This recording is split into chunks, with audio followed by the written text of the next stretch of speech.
Hi, everybody. I just wanted to spend a couple of minutes talking about the vignette and how you might approach that writing your own vignette. And I think to start with, the book is a really great resource. So I would make sure that you kind of go back and look at the different vignettes within the book and see if any of them sort of help you to think about what you might write about in your classroom. The one thing I would say though is the vignettes in the book are written about other people in the third person. You're welcome to write your vignette in the third person, but you can also write it in the first person. It is about you. It might feel a little strange to be writing the vignette about yourself in the third person. So feel free to write it up in the first person if that is more comfortable to you. And I think for me, and to help your peer when they approach your vignette, because they're the ones that are going to have to analyze it, I think the more details that you can provide, the better.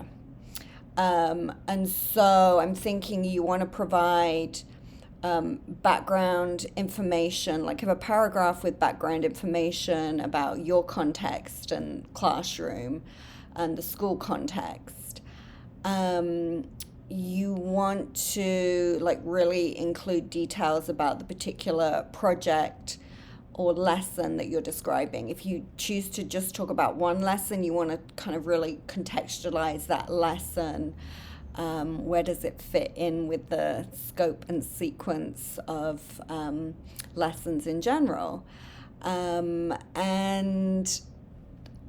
definitely, like the more examples you can have of the teacher talk and questioning and student responses within that, I think that's helpful. I also think you can include things like assignment guidelines and graphic organizers or like picture books or anything or novels, examples of the novel that you're using, and examples of student work are really helpful. Um, what are you going to choose? That's probably the most difficult thing because you all teach so much. Um, but I wouldn't overthink it. Try and just like think, okay, what can I talk about in real detail? So you might choose a project that you have taught frequently. And you can talk about how that project's changed over time because that helps, like when your peers analyzing it, they can see how that project might have changed over time and analyze that. Or a project that you've taught recently, or just something that really sticks in your mind. Another thing that you might think about doing is if you have another adult in the classroom, you might ask them to spend 20 minutes jotting down what's going on in the classroom during that lesson, like, and recording the things you say, the things the students say, the movement around the classroom, those kinds of things. Or you might do an audio recording or video recording, like just for your own personal use, that you can then come back and look at. I was thinking, I was looking at the example on page 160, and I was thinking, for me personally, like I taught a lot of writing, and I liked that, I might sort of use this as a mentor text to help me decide what to write about. But I like the way that this is on page 160, Small Moments Writing in a First Grade Monolingual Classroom. So if you look at it, the first paragraph really gives you the context of who's doing the teaching and the classroom. And then another paragraph that really goes into detail about the Lucy Calkins curriculum. And then the vignette really focuses on what's happening during the classroom, like the use of the mentor text, The Snowy Day, um, and another mentor text, Using a Chair for My Mother. Um, and it talks about like the progression of the lesson over a few sessions, but really it talks about the mini lesson and the student independent writing, the different resources that are being used. Yeah, student independent writing time. And as I said, they've got examples of student work, which I think when you do your vignette, that can be really, really helpful to kind of give people an idea of what's going on in the classroom, what the students are saying. There's information here about the teacher guide, what's been said in the teacher guide. And I like this because it does talk about how the teacher has changed this unit over time.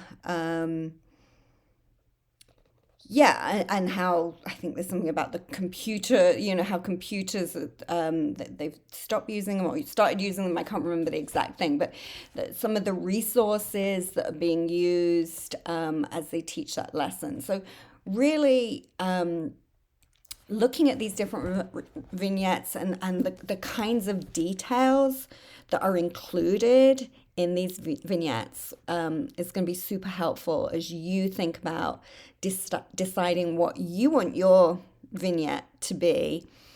And again, I just want to urge you not to overthink this and get stressed about it.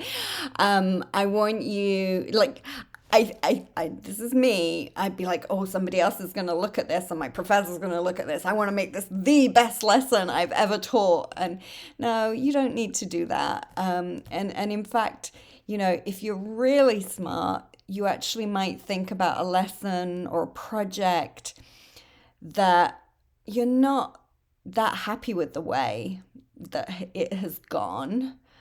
So that you're using this as an opportunity to reimagine what that might look like in the future if we look at it from different theoretical lenses, like how can we analyze it, but also like reimagine it and improve that lesson.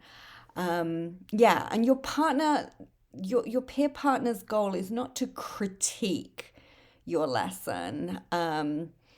It's instead to examine it from different theoretical perspectives and to see what we can, how we can help each other to reimagine these things. So hopefully that just gives you a little bit more information when you're thinking about your narrative vignette.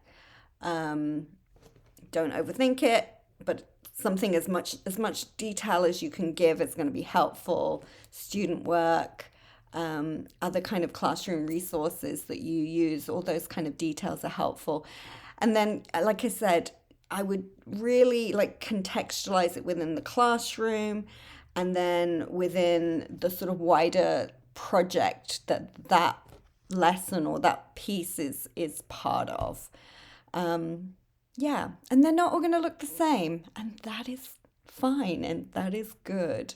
And then the whole point when you get together with your partner, either in person or when you share your vignette, they may have questions and ask you to add some more details to make it really clear to them.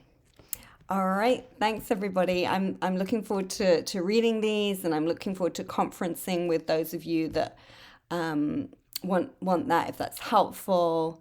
And yeah, this to me is actually where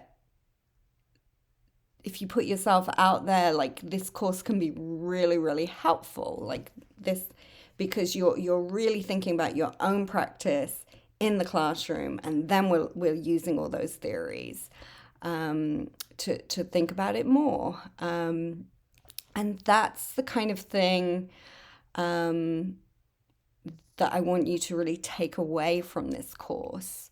I want, we're doing it formally for an assignment right now. But I want that to be something that you can do for yourselves. Um, Now you have all these tools of different theories to help you think about your practice, that this is something you could do on quite a regular basis. Like, oh yeah, I could, using this theory, I can really expand the way I'm thinking about this project, and reach more of my students while I'm doing it. Okay, thanks everybody. Bye.